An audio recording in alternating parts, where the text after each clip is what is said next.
Okay. Welcome to the Rock Your Dream Body Graduate Success Story interview series. Today, I am so excited to speak with Kim Berke, who is now my assistant coach. You guys are probably really familiar with seeing her in our Rock Your Dream Body and Dream Life group, and she helped me with my Immersion group coaching group as well. And just to kind of introduce Kim first, well, first of all, welcome, Kim. Thank you.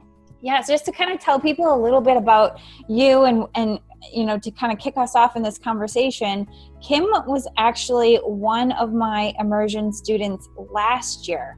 So she went through my Immersion program, and you know, for her, it was so amazing to see her. She came from like her approach, and why she kind of came to Immersion in the first place wasn't because she felt like she needed to lose a lot of weight. Her sort of motives were more around the idea of really just being triggered by food and not knowing exactly what foods to eat, and sort of being obsessive about food. I mean, I know I can say that because you would say that about yourself at the time as well. And we're going to dive into that because it's such a common thing, and it's almost like one of those things that women are so afraid to talk about, but it's so happening. Like, it's just something that a lot of women that are trying to go through and figure out how to navigate the world of, you know, feeling confident in their body. The food part of it is such a huge thing. So for us to just kind of begin this conversation, Kim, you know, tell us a little bit about what life looked like before Immersion, and also your relationship with food. Okay. So in a nutshell, you always know that someone's going to ask these questions eventually, and then I'm like, oh my gosh, I have a story. So let me tell you just a little bit about it. Some I know you know, and some you may not be so familiar with, because you and I never really went back, like way back. I was always a smaller person, and I almost became known for being small. And I think I liked that growing up. When I was 19 years old, I was in college, and I went through a really stressful time. And I actually came home from college. I had been drinking a lot. I hadn't been going to classes, and I was put on some medication for anxiety. And so all my friends, you know, they stayed at school while I was at home, and I was gaining all this weight, and I was confused, and it was a horrible time in my life. And I gained 40 pounds. 40 pounds on anyone's frame doesn't necessarily feel all that great. When I was seeing my friends as they would come home on breaks, they didn't know what to do with me because they had heard that I had anxiety. They were all going out drinking, and I knew that I couldn't drink anymore. And for the first time in my life, I became very insecure about being in my body. And I tried to do a lot of things to lose weight. So this is when the whole diet thing started to come into play. I eventually met my husband, and I didn't think about it until actually a few months ago, but once I met my husband, I stopped thinking about weight so much, and the weight was falling off. Like, I just, you know, we would go out to eat when we wanted to eat. We didn't eat when, you know, it was like the pressure was off. So that's kind of an aha moment that I'm only making now. So long story short, my husband and I, we got married, we had a couple kids.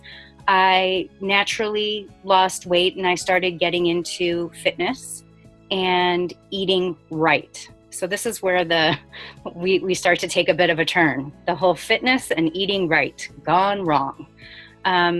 There's a lot of mixed messages in social media in the way of the best way to eat. So I've been a vegetarian, I don't know, I would say that was probably for about 13 years. I've been a vegan now for 4. So looking online about the best way to eat, that's where I started to get a little bit, things started to go wonky. I was turning 40 years old, and I decided that I was going to go on a vegan bodybuilder fitness meal plan and exercise plan that I found from Instagram. And it was not a lot of food. Probably, I don't even want to go into the calories because they were, I don't even know, so low, ridiculously low. Mm-hmm. I started lifting weights, really heavy weights, and I've never been interested in being in a squat rack before. And I got results extremely quickly, like within 2 months. And I started having friends and family members saying something to me. So on the flip side, I didn't have weight to necessarily lose. I was trying to manipulate my body, and I didn't think about it that way at that time. And I was so obsessed with it that I became miserable. And how long before immersion was this stage? Let's see here. So I did the plan. It was in August, and I completely told her to forget it in December.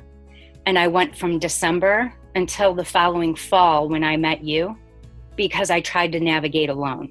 So basically, I went about 10 months trying to bounce back from this crazy, like, dieting, spin cycle. It's what I like to call it, is a spin cycle.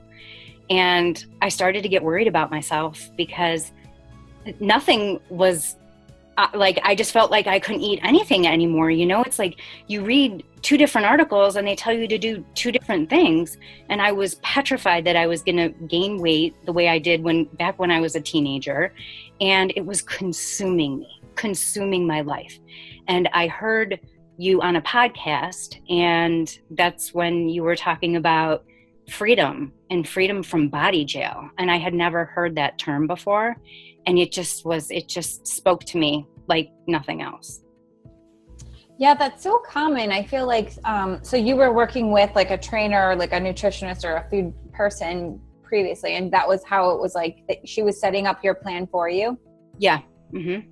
I feel like that's kind of, and that was my experience as well. And I know a lot of women, it's like you either work with someone individually or you get so consumed by the media and following all of the different plans that you get conditioned into believing that like that person or something outside of ourselves or all of these mixed messages even are no better than what you know for your own body. And that's where, I think when women coming into immersion or any of my programs, they start to wake up to this idea that like, oh my God, wait, hold on. I'm my own fitness, my ultimate fitness nutrition expert. Like, how could that even be possible? And it's like, when you experience that for yourself, it's such an amazing feeling, because it's like, yeah, you can listen and you can take these different pieces of advice, but ultimately when you put it through your own filter and you learn how to be your own food detective, like you say, of like what really works well for me, it's like, oh my God, you feel like you finally got your power back, like there's no way to do it wrong because you can feel the difference in your own body. Yeah. It was honestly one of the most terrifying times in my life. And I had no idea what you were talking about when we had our discovery call and you were talking about power. I don't know. It sounded like superhero talk to me. And I was like, you were just so nice. And I needed to believe in someone before I believed, in myself again. And it just changed the whole course of my life. I mean, it's hard to put into words now that we're talking about it. It actually gives me chills, so. Well, it really has changed the course of your life. Because so that was last year, and then your transformation just continued on even after you graduated from our immersion. We kept in touch and you kept me in the loop about different things that were happening. And then you decided to go back to school and you signed up for the Institute for the Psychology of Eating with Mark David, who was a huge mentor for me. Like he really taught me so much about a lot of the stuff that I teach now. And it's so exciting to see this sort of 180 with you, this whole idea of how, food was this thing that you were scared of before, but now food has become this thing that really empowers you. And it's something that you're passionate about sharing with other women too. Mm-hmm. And I love food, and I'm so excited that I've allowed myself to love it again. I love making recipes that just, what I really love to do is I like to take and I know people call things naughty or good, or, what I like to do is I like to take recipes and I like to sort of healthify them, not to go overboard with it, but I like to do it in a way that makes me feel good, and for everyone that may look different. But what I want to do is be able to just put all those tools out on a table and have them do what makes them feel good again, and if there's something that I can say about food and fitness just combined together, I think that many men and women can have these pseudo memories about the way that we were at a certain weight. So when I was at my quote unquote perfect weight, I was miserable, and I also was frail, and I was not happy. I wasn't living my life. And it was just a very dark time for me. But then when you get beyond that, you don't necessarily remember how dark it was sometimes. Sometimes you'll make it like, oh, if I could just go back to that, it would be great. No, it's really not like that. It's a combination of things, which is why your programs make so much sense, because that whole outside and inside stuff, it really is what makes the biggest impact, and for sustainability, so for me, that's huge.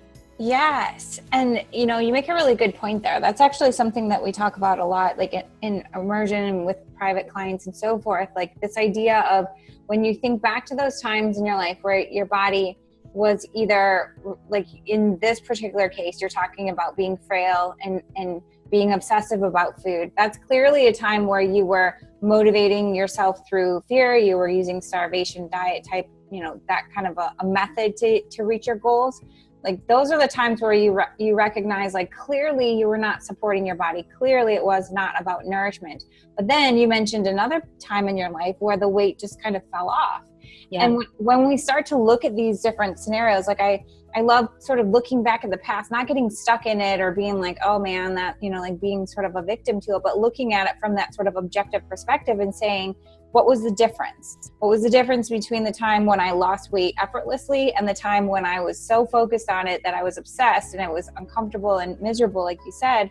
We can pull out those threads that are like, oh my God, it makes sense. I was happy when I met my husband. I was in love. It's like my focus and my attention was on living my life. It wasn't about obsessing over my body. So it was easy for my body to just get into the flow. And that's, again, another topic that we really cover in depth within Immersion and Feel Amazing, both of the programs that we have, because we think it has to be hard, but it's really not. It's just about getting in alignment with your body and helping it to work like that well-oiled machine that it truly can be.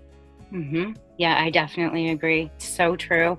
And there does need to be an element of trust when it comes to participating in a group. And our Facebook group and our community, they're just an amazing bunch of women. And the thing is, Sheila, is that the women that you attract are extremely smart, and they've been around the block. They know about working out and they know about food. That's not what it is that they necessarily need help with. They need help with those threads, with weaving it all together for themselves, for something that is designed specifically for them, and taking their power back. It's a big deal. And I think that ties in with the part that you said about you're kind of like a foodie now, right? And I hear that so often from women where they're like, oh my gosh, I'm so excited about food now, because food stops being this thing that they're so fearful of, and it starts becoming part of that freedom. Like, oh my gosh, I'm free to, incorporate my favorite treats within my 3 non-negotiables, like we talk about, and I'm free to experiment and see like what feels good to me, and create these healthy food recipes that are so nourishing and satisfying to my taste buds too. It's like we've just kind of unlocked this whole new world. Yeah, definitely. And what's really great about you and just your whole outlook on things is that you are not suggesting for people to give up on anything. This isn't like like that you're like an old racehorse or something, and that you just like, you're just being put out to pasture. You know what I mean? It's like, you can have goals. No one is saying that you shouldn't, but your mindset, that's definitely what needs to be worked on. And oftentimes your goals will change. And once you're able to navigate, you're going to, it's just coming from a more relaxed, empowered place. I mean, I feel like power is definitely the topic that we keep, that's like the word of the interview is power. And I'm glad you brought that up too, because I remember when you were going through Immersion, one of the things that you had brought up to me a few times was that sometimes you would get triggered by, say, like a before and after picture or something that was related to like body stuff. So do you want to touch on that and like maybe, how your perspective has changed now that you've even gone further in your evolution?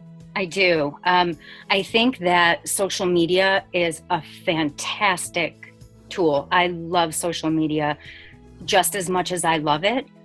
I think that it can, when you are following certain people and looking at certain content, I think that it can be a bit of a mind game. And for me, during the time that I was eating really low calorie and I was lifting the way I was, the types of images and the type of women that I would follow on Instagram, you would think that I was like, I don't know, that I was going to be entering some type of competition. This woman gave me basically her meal plan, and her job was to be in shows with like number 45 listed on her. You know what I mean? Like, that's not, I mean, like, I'm a mom, like, I'm just like a regular mom, but that's what I told her I wanted. And I was very resentful of her in the beginning, but you know what?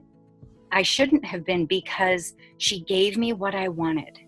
And that's what I thought I wanted. Yeah, what you asked for. Yes. Yeah, what you thought you wanted. Yeah. And that's totally what I wanted. Now, when I was bouncing back from that, when I would see people's before and after photos, and I would see, like, for me, it was never a situation where when I would see a before and after that had a long amount of time in between it, like if someone said, oh, in a year we did this, or in 9 months we did this. But when I would see like a 90-day thing, and when I would see extreme before and afters like that, it would I'm really emotional. It would seriously almost hurt my heart, because these people would be smiling so big. And then I just wanted to just come through the screen and be like, you have no idea what you could be in store for. And once again, I don't know these people. They could have been fine, but I just know what happened to me. And I was a before and after picture. And I had before and after pictures up of me. So it was triggering. And one of the things that, I plan on introducing at one point, and I have mentioned it to some of the girls in the group, is when you find those images that upset you, of these small, lean women, stop looking at them. Look at women your size or larger and see that, yes, they have a life. Yes, they buy cute clothes. Yes, they're happy. You know what I mean? And then you can start to retrain your brain a little bit. Yeah. So, just to clarify, so people completely understand. So you're saying that you were triggered by those photos because you knew the struggles that you went through, because you were so focused on being lean, and you were looking at those photos. And the second part of it too is that you were not a competitor. You had goals, body related goals, but you were sort of holding yourself to this standard of these athletes whose job was to perform, and to get up on a stage and to do a show. And that was their main focus, but you were holding yourself to that same level. Is that kind of what you're saying was the triggering? The stuff that was going on behind the scenes is not what you see in that one sort of quote unquote picture perfect photo. Yes, definitely. And when I break it down and sort of peel those layers back, I'm not surprised that I went down the path that I did. I do find that a lot of women who have challenges around food, they they can tend to be perfectionists, and they do like to have control. And it's not in every case, but I do find it to definitely be something that I hear more and more about, because it's never good enough. It's just like the carrot, Sheila? Mm-hmm.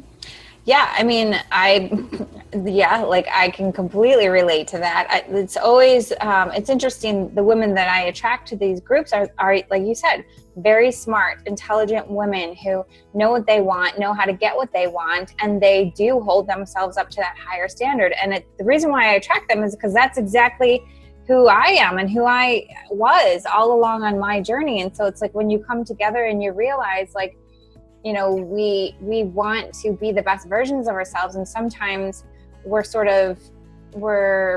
shooting ourselves in the foot by not really having compassion for ourselves and being very realistic about, like, well, what do I really want my life to look and feel like? Not about like this one moment in a photo, in a before and after photo, but like, how do I want to feel on a daily basis? You start to recognize it is not about the scale, and that's something that I think that you personally realized, and then allowed that to become something that, you mentioned to me before we started the interview, you haven't weighed yourself since, what did you say, before even Immersion? Yeah, before Immersion, I would say probably October of 2015. Yeah, and it's almost like, I know how scary that can be for women. One of the things that we get in depth into is this whole idea of being held hostage by this little metal and plastic thingy, like this scale. We think that, it can make or break our day. But when we start to recognize that there's so much more to life, and confidence, body confidence, and, body freedom than just what that number says, it again unlocks this whole new world. Yeah, it definitely does. And in regards to just participating in Immersion with you, I initially thought that this was mostly about food and body image, and for all of the ladies, they notice, whether it's through Feel Amazing or Immersion, that it's about the food, it's about your body image, but not really. There's so much more. Mm-hmm. There's a lot going on, and just the amount of support in the Facebook group and with the women and what you offer, it's definitely necessary if you want this to be for keeps. And I think that so many women will resonate when I say for keeps, because they've done it all. They've been there, done that, they just want something that is sustainable, and they just want to be able to go on with their lives, and they've been banging their head and they just don't know what else to do. And, it's like what I said before, in a different interview with you that we did, you've got to be willing to put your work boots on, because there are some things that are not necessarily what we want to look at in our lives, but they need to be addressed. And when you go through it, instead of going around it, it's definitely going to free you on the other side. And there is another side, there totally is.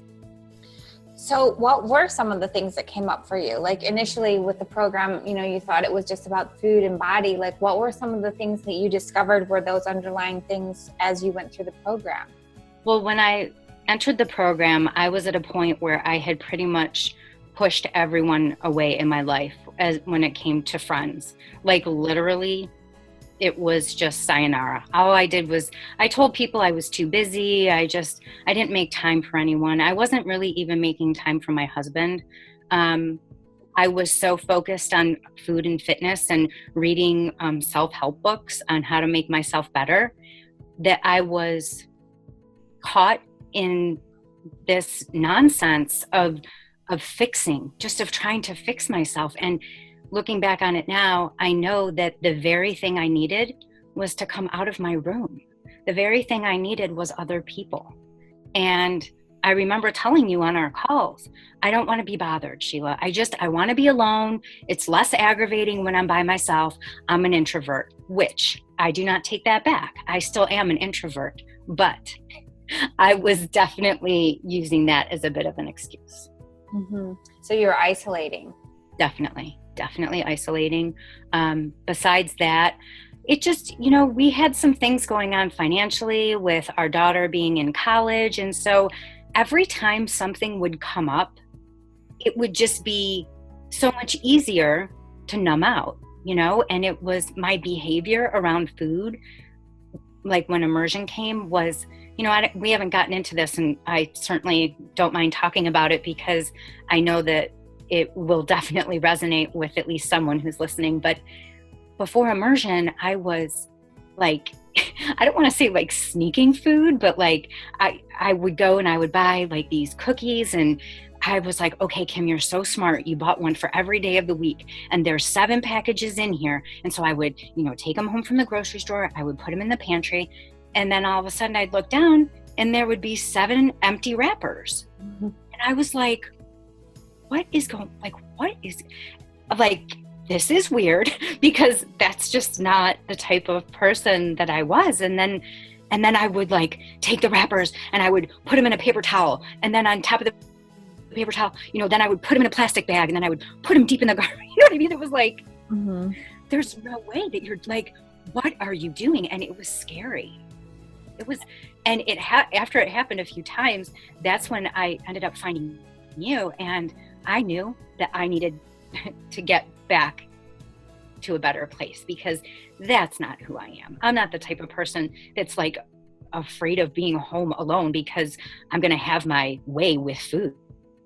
I mean, it doesn't have to be like that. And that is your body's way of saying there is a siren going off, and we need to pay attention to that. It's such an amazing, amazing signal. People are shamed by it. You shouldn't be. I'm clapping for you. Like, this is wonderful. Like, let's take this and make this step 1, of getting on a better path to equilibrium. Yeah. That's the thing I was going to say is I hear, so it's like the shame was what was consuming you, when in reality, that's just your body and your habits sort of giving you that signal. That's just saying like, hey, it's time to pay attention. There's something deeper going on here. And so that's where, going into immersion, we really dive into like what's really going on here. Yeah, definitely. And it's something that I like to call twisted self-care. Yeah. And I think it's really important for people also to understand that our body is doing the best it can. And it's just confused. And so that is a way that your body considers to quote unquote take care of yourself, but it's not working, so we just have to, untangle all of that and just straighten it around. But it's definitely, you have been called. When something like that happens, you've been called, and it's okay. It's definitely okay. Yeah, it is. And that's part of that soothing part, like to not shame ourselves, to move into that mode of like, what is the solution, and so for you going through immersion, I mean, what would you say? You talked a little bit about what life looks like now, and I know that there's been many different phases of how, you've even evolved further, but looking back, what would you say are your biggest shifts related to food in your body, but then also with life overall? I would say that with food, once again, I love to be in the kitchen. It is my favorite place to be, and I love to share my recipes. And it's so funny, Sheila, like you say stuff and then like, I'm like, wait, did I say that? No, Sheila said it, because I like sing when I eat food. I like talk to everyone about like, why is this so good? Like, can we really talk about this? Like, I'm a foodie, and it makes me smile. And I may need, for example, more carbs than someone else, or I may need less of this, and I'm not worried about it anymore. And I'm not so busy looking at other people's plates. Like, who cares? You know what I mean? Like, just enjoy yourself. And in the way of my body and my appearance, that was definitely something that shifted, and it is still shifting for me right now. I am at peace with my body, and I also know that any standard I ever had of myself would never have been sustainable, and it was because I needed to get a life that I was behaving like that. I was just avoiding way too many things. And my life has expanded into, I mean, I have like all these new friends now, and I go to all these cool places to work out. And I do the type of workouts that I want to do. And on top of that, like, I'm just not willing to settle for anything anymore. Like, I am just so excited and engaged with life and possibilities.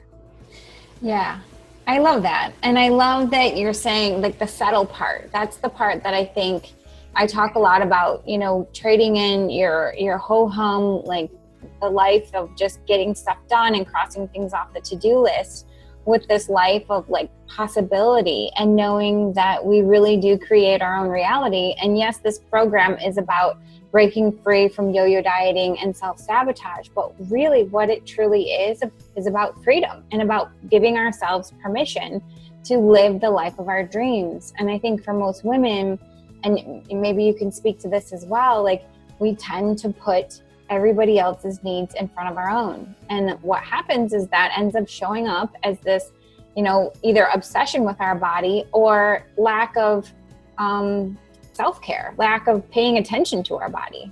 Yeah, I've done both, and I've seen both with women. And, you know, I kind of feel like I'm allergic to the word balance, because I know that we tend to teeter one way or the other, but acknowledging where we're at, that's really the first step. And, you know, there's so many things that you recommend that help people along the way. When you're committing to yourself, putting it in your calendar, making it a date for yourself that you're just not willing to break, because you are not doing your family a favor by disregarding yourself. You're not. And as a matter of fact, if you think about it hard enough, you may actually be using it as an excuse at this point. So you need to start getting really honest with yourself when it comes to this, because if you want sustainable change and if you want to feel better, you need to be willing to take those steps.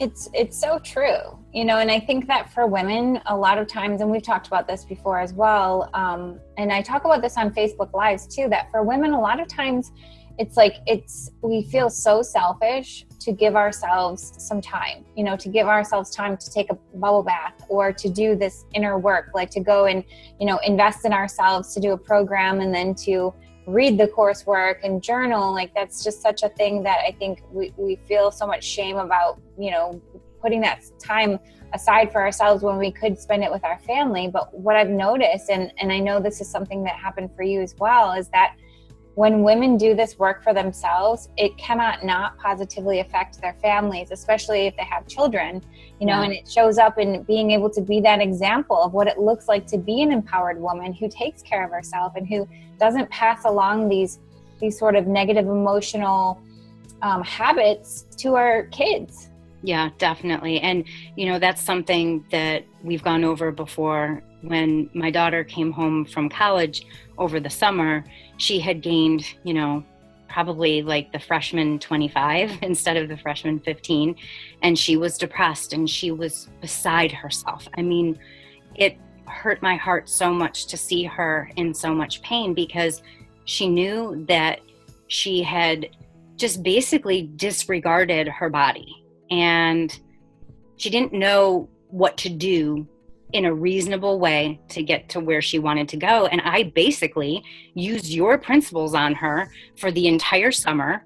And by the time she had been back down at college in the fall for a month, she was back down to the weight that she was comfortable at. And as a matter of fact, she now makes meals for her sorority, like because she loves them, and she's a foodie now too. And this message is so doable, but you have to be willing, you know, you have to be willing to do the work, and you need to put your reasonability thinking cap on. That's what I like to call it. Reasonability meaning like what's reasonable, what's logical for you? Yeah, exactly. Like, I sat down with her and I said, Hannah, what are some things that you love eating? And so we went through that and we said, absolutely. You like cereal? You're getting yourself some cereal. You like sandwiches? You're getting sandwiches. You know what I mean? It wasn't like it was an elimination diet and you can't have this. So, she likes ice cream. She was getting Halo Top ice cream, and this whole idea of a reasonability thinking cap, we've all got it. It's just that we keep borrowing other people's.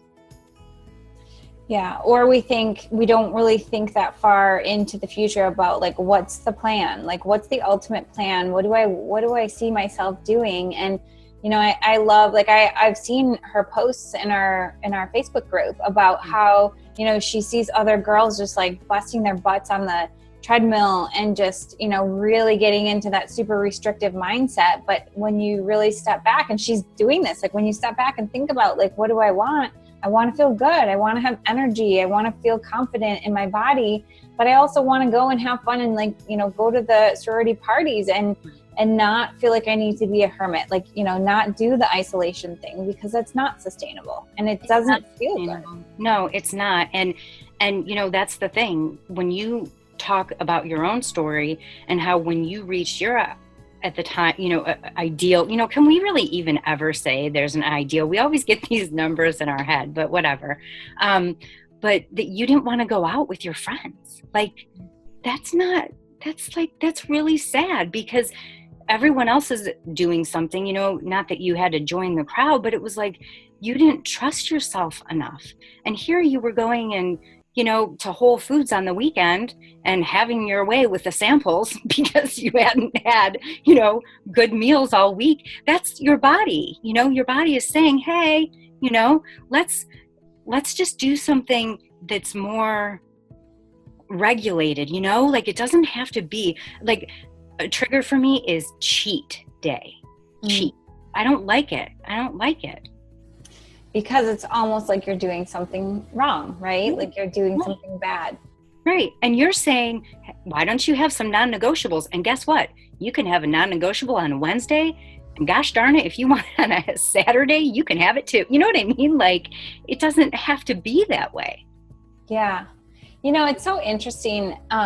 And maybe I'd love to hear your thoughts on this too, but it's like when we take the pressure off, and this is something that we talked about in Immersion, and I'd love to hear your feedback, because I remember when we were going through the program the first time, there was a lot of times where you're like, what are you talking about? And then later you're like, oh my God, it makes sense. But it's like when you take the pressure off of yourself and you stop shaming and you stop restricting and all of the negative emotions that, we create within our body that then have a physiological effect on our body's ability to function, it makes things so much easier. Like I've noticed I don't have to work out so hard. I don't have to eat so quote unquote clean in order to maintain. When I stop guilting and shaming, my body just learns to work like it can really work, like that amazing machine that it truly is. When we take all of this like gunk and clogging, the emotional clogging out of the equation. Yeah. I mean, I know for a fact that I told you that I was highly sensitive to gluten, and that basically I looked 3 or 4 months pregnant every time I had it and would get migraine headaches. And I know that I also told you that I was, I don't even know, I'm so dramatic. It was like severely sugar intolerant or something, because it was like I was very, very crazy around food. But here's the deal. My life today, I don't have a lot of gluten in my diet, but I wasn't celiac. Like I didn't have this huge problem with it. Was I probably manifesting headaches and huge bloat? Yeah. Could some of that have been from the gluten? Maybe. But it's really funny though, because nowadays when I have something with gluten in it, nothing happens to my stomach. I don't get a headache. I mean, I don't even take ibuprofen anymore unless I have, something else going on. And on top of that, with sugar, I just would bang my head with you. I was like, Sheila, there is no way that I am going to be able to make these bars and only have several of them. And there were times that I would like make an APB post and I would say, oh my gosh, I went into the freezer, I took more than what I should have, and we talked it out. And once you make all foods available in the way of saying, yeah, I could have that if I wanted to, but you know what, right now, maybe I feel like this. Once you put it all out there and give yourself permission and trust, Sheila, when you trust yourself, then you're going to be fine. It takes some work to get there, but you will. I think that's one of the words in our immersion group right now, with the group that's going through this 12 months. One of the main words is trust. Another one is allow. That keeps coming up, and allow, every word sort of has its own definition for each individual person. But I think the meaning for most of the women in the group is allowing, meaning like release the resistance, like quit pushing against, like just go with the flow. Don't make everything such a big deal. Like enjoy the process, enjoy the journey. As cliche as that sounds, the more we do it, the more it's like nothing's ever going wrong. This is all forward progress. This is all an opportunity for expansion. And when we really appreciate every step in the process, it takes so much of that negative emotion, guilt and shame and fear out of the equation and just frees everything up to work optimally. And I think that's something that as we experience that for ourselves, like you have, you're like, oh my God, I get it. I really get it.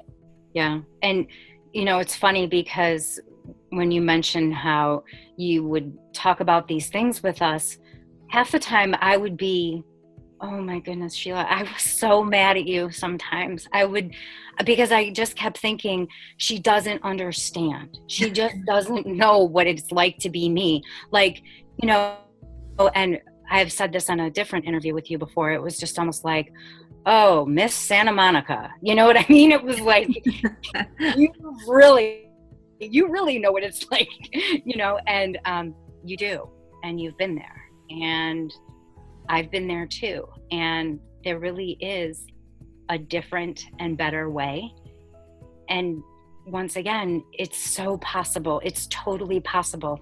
And when people are feeling stuck, it just means that it's time to go in a different direction. You just got to step, actually, not even just a different direction, go with that flow. Like what you said, just go with the flow, let it take you there. And then you are going to see that the most amazing things will show up in your way. And they're like on your way, and you are going to get where you need to go. But there has to be that willingness to try something different, because what you're doing now isn't working. Like you really just, I remember you said that on our discovery call. I was like, well, I can do this and I can do this. And you said, Kim, how's that working out for you? Like, it's not, Kim, it's not working for you. And we just constantly keep trying these same things, and we develop these habits. And all of this can be changed once you address it, and once you're working with people who have been there before. I just think that there's so much grace and comfort that we can find in people that are going through the same things as us, because sometimes when you see something from someone else, it helps you see it in yourself, and then it sinks in better. It's just amazing how the women support one another. I can't even say enough about them. Yeah, so I mean, just kind of putting yourself back in those shoes, back when we had our discovery call, and you were going through a lot of the things that you were going through in the beginning, what advice would you have for a woman that's there right now, that's like, I'm scared, I know what I'm doing is not working, but it's like, I don't know if I trust myself enough to do this. Like, that's really at the root of it. Anytime we have some sort of objection, whether it's like, oh, I don't have the money or I don't have the time, it's really not about that. It's really about, if you were guaranteed that this thing, whatever it is, would work and give you what you wanted, you would say yes to that, then it's not about doing the work. It's about trusting yourself to actually show up, right? And so, just for anyone who's stuck in that fear, what would you give them in terms of advice in moving forward with any sort of solution that feels like a yes for them? For me, I would definitely tell that individual to consider what it's costing them right now to not work with you. Because many people that are drawn to you have tried a lot of different things before. You're generally not the first stop shop. No. you're someone who is definitely, I would say, thousands of dollars later. And this could be accumulated from over the years, the plans that people buy, the books that people buy, the equipment they don't use, all of that. And it's just not working for you right now. Not to say that bits and pieces of that won't be interwoven together, but something new needs to be built with a strong foundation. And the cost of not working with you is just more of the same. And making a commitment when you are on the phone with you is definitely something that I found is what I needed to do, because I would be on the phone with you and I would get so pumped up. But then if I got off the phone with you and back into my regular life, and that's when all the negative Nelly stuff would come back in. So not taking too much time to decide. For me, I just needed to pounce in that moment, and I just needed to go for it. And it felt so good when I was locked in. I was locked in with you for Immersion in November when it didn't even start until January. Yeah. That's what Tony Robbins talks about. He calls it making a decision in state. And I've been there myself. Like every time that I've ever worked with a coach, I've gone through the process, I've interviewed different ones. And if it felt like a no, I would say, okay, it's not a fit. But if it felt like a yes, I always take action on the call, because that's when you are in alignment. It's human nature to get off of any sort of decision. And whether we're talking about investing in, coaching, or we're talking about buying a house or a car, like you're always going to have that little bit of doubt later on where you're like, oh no, because you get scared, right? And you have to get yourself, the whole point of coaching is to get yourself into that state where you recognize, like, it's not about the fear. We have to take inspired action from our place of empowerment. And when we take inspired action from our place of power, it cannot not positively affect you. The path to where you're trying to go, like if you have specific desires, the path there may look a little different than what you perceive it should from this perspective, quote unquote, should look. But you're always going to be moving in the right direction if you take inspired action, if you follow those yeses. And that's one of my biggest messages, especially for women, is to really get yourself into that state. And that was something that you were so good at, even though you had like bumps along the way where you felt like, oh my gosh, this is crazy, but you always came back to your power. You always stayed consistent with practicing. And I think that was something that, I really wanted to honor in you, is that you were so committed to doing the work, even when it was challenging, even when it took you outside of your comfort zone, you showed up, and it's paid off, right? Like this is where you're at now. You have a totally new life. Not a new life, but you're so much more connected. Yes, I'm connected. And when you challenge yourself in that way, because of course we're designed to not, we don't want to be uncomfortable, but sometimes in that discomfort, that's when the most beautiful things happen and grow. I mean, I make myself uncomfortable almost every day now. I was so afraid of being seen. I mean, I know that we're coming up to the end of the hour, but for people who are still listening, I want them to know that when I entered Immersion, I was actually contemplating, and did find a fake name for myself, because I was even going to find some type of standard photo of just I don't know, a flower. I don't know, not my face. Nothing would have ever Facebook. You're talking about for the Facebook group. Yeah. I didn't want anyone. I was some kind of private eye. I don't even know what I was so afraid of. I would not post in the groups. I was, I don't know, taking the calls with the lights down. I don't know. But now people see me everywhere. I'm all over the place, and I'm okay with it. And I think that it's just good to be uncomfortable sometimes. And you've got to know that it does get easier. And once you start doing this, it just becomes more and more effortless. And it's something that you gravitate towards. And, people have so many people that they're going to talk to that are going to say, what are you doing with this coaching stuff? And if you ask your friends that aren't familiar, they're going to tell you that you're crazy, that there's no way you should do something like that. And it's not for them to know, like you can go ahead and you can do this and you don't need their blessing. You know what I mean? Coaching is not for you to get approval from your friends and family.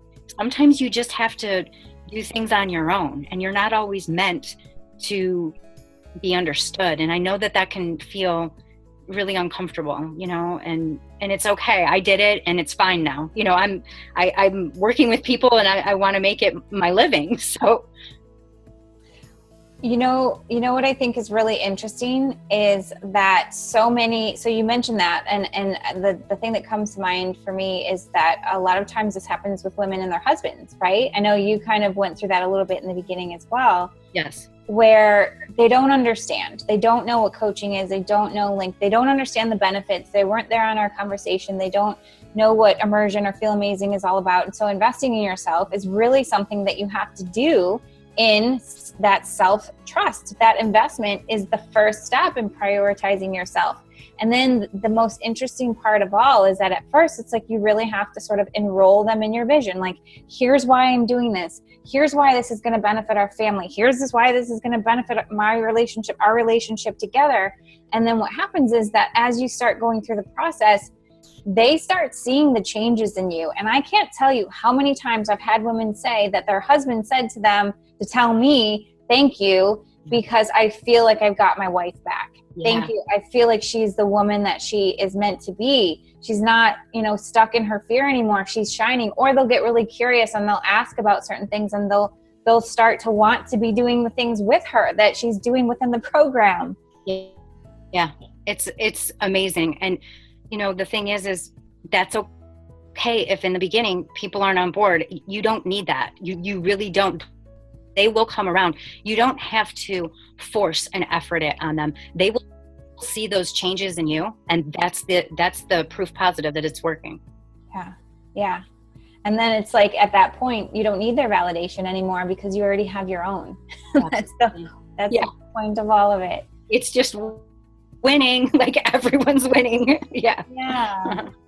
Well, thank you so much again, Kim. I really appreciate you taking the time to do this call with me. And, this is one of the most requested things that we've been getting in the community is this request for interviews from graduates. And so, we are going to be doing more of these. And, obviously they're going to see you if they're in the private Facebook group. I'm going to put all of the links below the video on where they can find our private Facebook group, and, they can connect with you on Facebook there as well.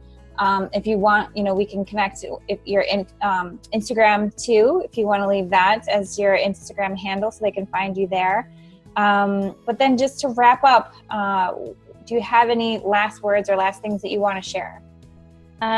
I definitely, going back to the Facebook group, I know that there are so many of you out there that right now you may not be participating, but I know you're there. And just hang in there, because Sheila's got a lot that's cooking in her kitchen right now. There's a lot in store, and it's all good things to come. Yes, we definitely have so many fun things in the works. So it's going to be a great year. And, again, reach out, use the group for accountability. Kim's there, I'm there. We're all in this together. And so with that, we will go ahead and end. And I hope everyone has an amazing day.